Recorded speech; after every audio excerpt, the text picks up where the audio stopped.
Isle Royale is an island, a rather remote island in the middle of Lake Superior, the biggest freshwater lake in the world.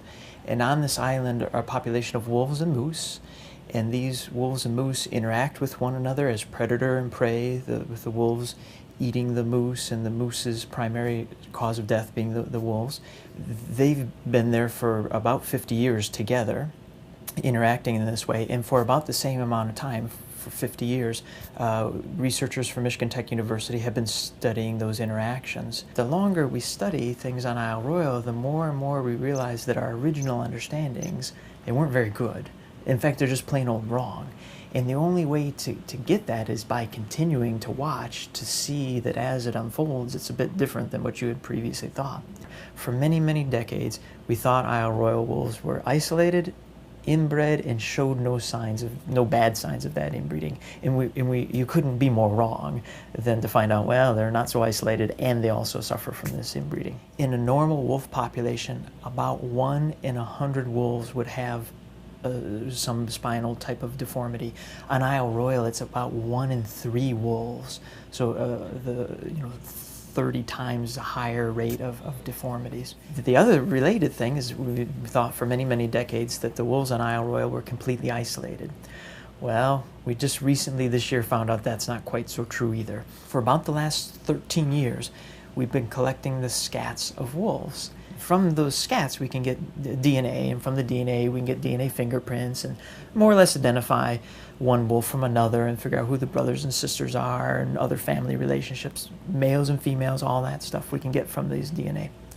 Well, what we discovered just in the past year is something that happened more than 13 years ago. In the year 1997, a wolf from Canada had come to Isle Royale. We knew about the identity of this wolf for a long time. We just never knew his heritage. We knew about him because he was really quite a spectacular wolf. He was physically larger than all the other wolves on Isle Royale. He was the leader of Middle Pack, which became one of the largest packs Isle Royale had ever seen under his leadership. His apparent superiority is one of the most strong signs you could ask for that the wolves on Isle Royale had in fact been suffering from inbreeding depression, that they weren't doing so well, because relatively speaking, he was that much better.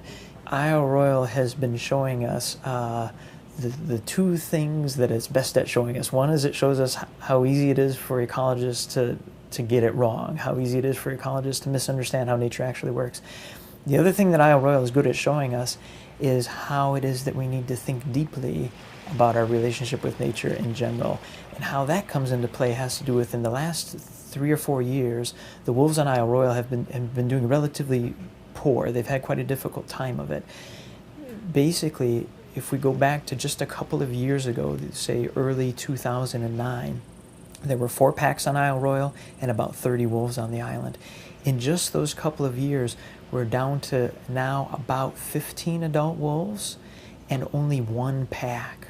It's been 4 decades since Isle Royale has been reduced to just a single pack. So this is a very unusual time right now. At the moment, it's just the moose are a bit low in abundance. If the moose are low, there's not so much food for the wolves. Begs the question, why are the moose low?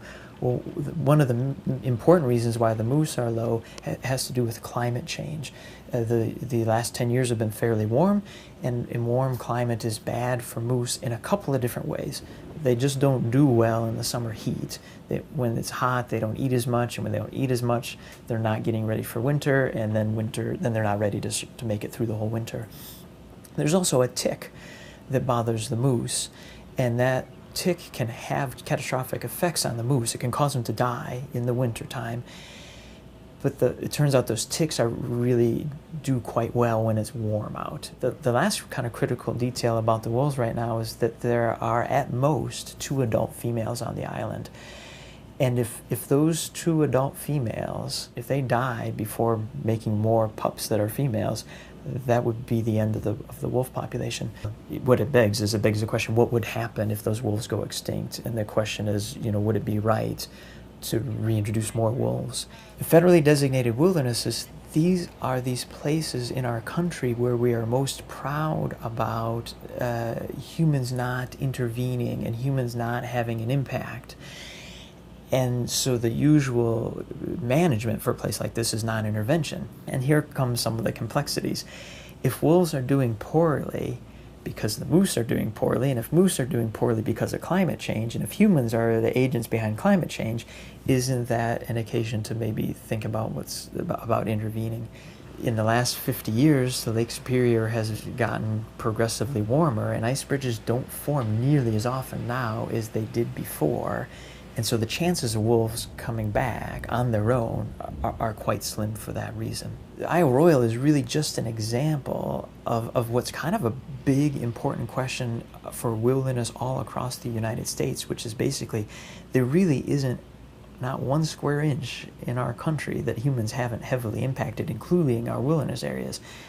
These human impacts are probably just an occasion for us to kind of rethink what is our relationship with nature, what is our relationship with wilderness areas in particular, and Isle Royale and this question of what to do if wolves go extinct is going to play an important role in kind of leading our thoughts to that new stage. Wide open questions, they require broad dialogue with the relevant federal agencies, but it's important for all citizens that have a stake with nature, which is all citizens. So it's a question for all of us, really.